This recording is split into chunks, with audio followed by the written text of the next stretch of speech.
বাংলাদেশের যেখানে আছো first phase MBBS BDS students and the students all over the world who are watching me, তোমাদের সবাইকে অনেক অনেক শুভেচ্ছা ও স্বাগত জানাচ্ছি। আমি ডাক্তার চন্দনা সরকার, সহযোগী অধ্যাপক ও বিভাগীয় প্রধান, অ্যানাটমি বিভাগ, Sherebangla medical college, Barishal.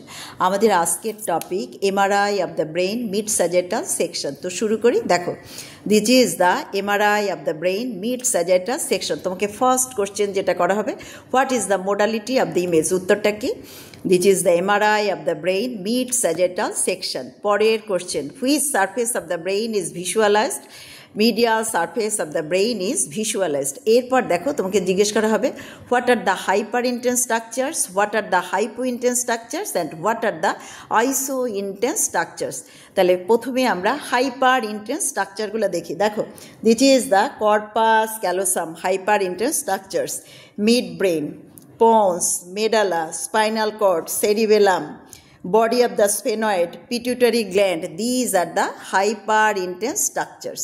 Now, what are the hypointense structures? দেখো, fluid কিংবা এয়ার, এই স্ট্রাকচারগুলি হলো কি হাইপোইন্টেন্স স্ট্রাকচারস। তাহলে fluid field space, air field space, এগুলি আমরা এমআরআই কেমন পাবো? হাইপোইন্টেন্স স্ট্রাকচার হিসেবে। দেখো, এই যে অ্যারো মার্ক দেয়া, fourth ventricle filled with CSF, hypointense structures.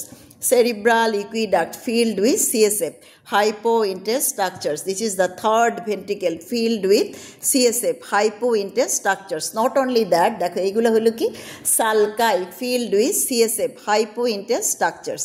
Now, what are the isointense structures? দেখো, cerebral gyri, এগুলি কি isointense structures. So, this is all about MRI of the brain mid sagittal section. তোমাদের যদি ভালো লেগে থাকে তোমরা লাইক, শেয়ার, কমেন্ট করো, আমার চ্যানেলটা সাবস্ক্রাইব করো। তোমাদের সাথে আবারও কথা হবে অন্য কোনো টপিক নিয়ে। সে পর্যন্ত তোমরা সবাই ভালো থেকো, সুস্থ থেকো। তোমাদের সবাইকে অনেক অনেক ধন্যবাদ।